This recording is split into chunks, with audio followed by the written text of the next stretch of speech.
was my patient for 15 years. It became an obsession with me until I realized that there was nothing within him, neither conscience nor reason, that wasn't even remotely human.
Halloween 2 was released in 1981. It was the follow-up to the massive hit Halloween, released 3 years earlier, being the most successful independent movie ever made and retained that title for many years, till I believe Ninja Turtles came on the scene. John Carpenter wasn't interested in doing a follow-up to Halloween, but was persuaded to write the script with Deborah Hill and produce it. John Carpenter wanted the art director Tommy Lee Wallace to direct the follow-up, but he declined, but he did return to the series to direct Halloween 3, Season of the Witch. John Carpenter was impressed with Rick Rosenthal's short film, Toya, which had great suspense and tension. John Carpenter struggled to write the sequel, probably down to his lack of interest. He spent many nights getting drunk, struggling to come up with a story. Halloween 2 was given a $2.5 million budget, compared to the original's $320,000. It did well when it came out, beating other horror films such as Friday the 13th Part 2, Omen 3 and The Howling. But didn't make as much money as the first film, mostly down to its reviews. Critics criticised it at the time, such as Roger Ebert. Roger wrote that Halloween 2 represented a fall from greatness that doesn't even attempt to do justice to the original. He also commented, "Instead it tries to outdo all the other violent Halloween rip-offs of the last several years." When Halloween 2 hit TV, some of the scenes of violence were cut out, and some extra bits of dialogue were thrown in, so the running time was pretty much identical to the theatrical cut. Some people refer to this altered version as the producer's cut. Jamie Lee Curtis returns, but is only on screen for about 25 minutes, spent most of her time sleeping in the hospital and running away from Michael at the end of the movie. You can tell she's wearing a really bad wig. She doesn't have much to say or do in the movie apart from run away. Donald Pleasance returns as well and provides a great performance. I love all the speeches he gives when he discusses Michael Myers. They always block off all his dialogue and keep it all in one shot and do it all in one take. It's great storytelling. I think of all the Halloween films, he was the best thing about them. Michael Myers, or The Shape, as he is credited in the film, was played by stuntman Dick Warlock. He is a little shorter than Nick Castle, who had originally played him in the first film, and the hair looks a bit off as well, but he manages to capture the character of Michael very well. All the other actors are very forgettable in Halloween 2, mostly down to their dialogue and how they act.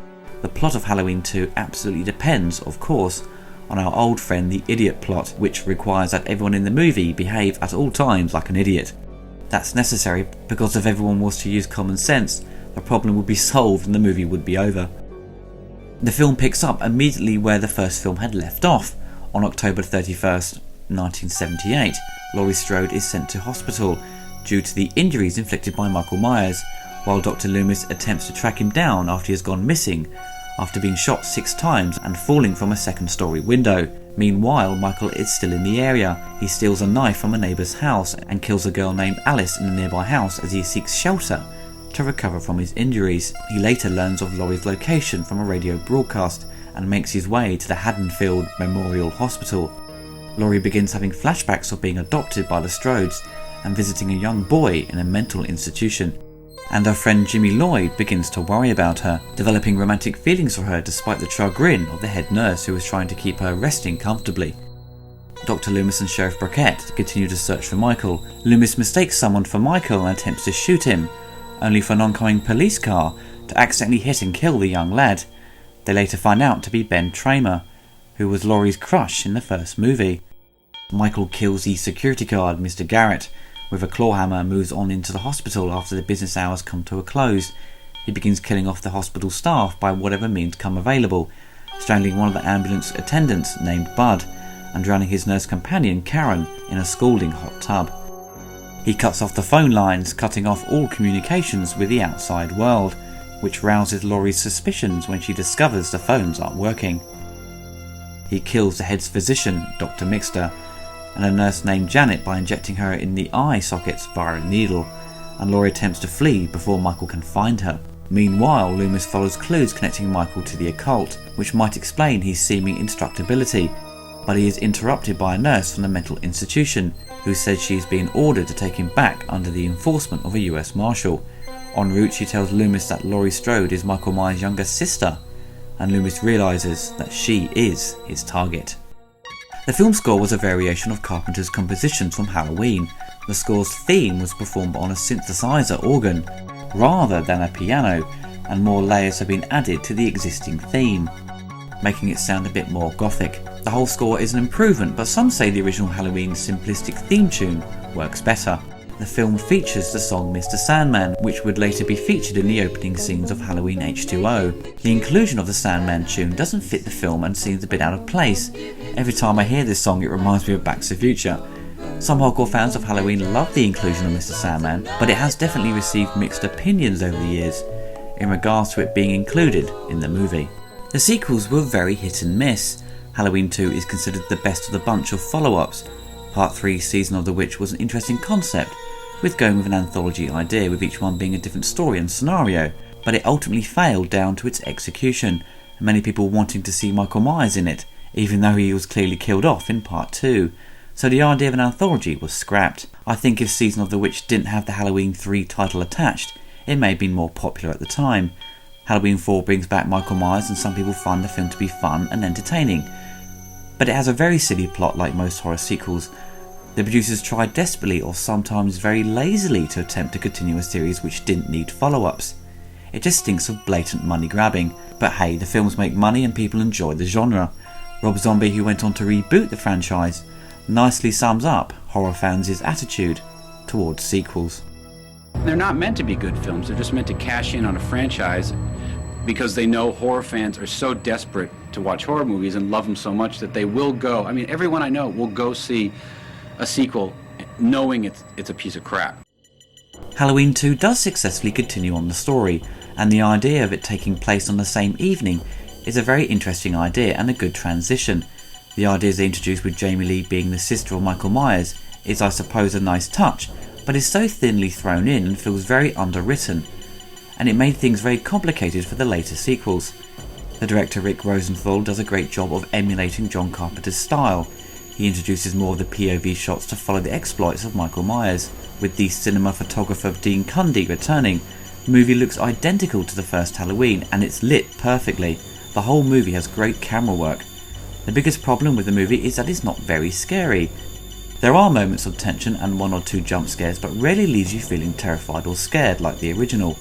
I love the moments in the first movie where Michael is just standing there. It's the simple moments that really get under your skin. They throw in more gore into the sequel, which makes it just another slasher movie like every other horror at the time, which were all inspired by the first movie. John Carpenter added more scenes of gore down to the studio not being happy with the final results of Rick Rosenthal's work, feeling it was too tame. Rick wasn't happy with Carpenter coming in to add more scenes. Being Rick's first feature, he probably wouldn't have much say over the final product anyway. Special effects artist Greg Nicotero discusses the changes made in Halloween 2, from suspense to gore.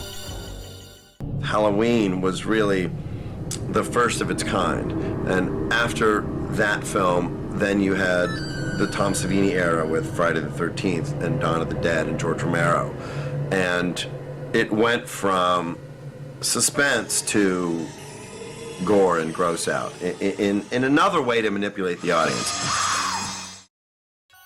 With horror series, I get the impression the producers have more say than the director, and you find a lot of these producers making bad creative choices, and are only concerned with keeping things straightforward and generic, and not being daring or trying to do something different. I don't mean this directly applies to the Halloween series. The Elm Street series went a similar route. You always get these great scripts that get butchered during the production, and the final film ends up very bland and most of the time rushed just to make a profit, and horror fans unfortunately get the short end of the stick. Halloween 2 is an enjoyable sequel. It's by no means bad or poorly directed. It looks great and expands more upon the key characters, but doesn't leave you feeling very scared, unfortunately. It's definitely worth watching if you enjoyed the first film, but only seek out the sequels after Halloween 2 if you are a real hardcore fan. Yet one night in 1963, Michael Myers did murder his sister in that upstairs bedroom with a large butcher knife. I remember. On Halloween. I was 16 years old. It's his anniversary, Mr. Hunt. He came back. There was a force inside him, biding its time. The staff grew accustomed to his immobility and silence. In many ways, he was the ideal patient. He didn't talk, he didn't cry, he didn't even move. He just waited.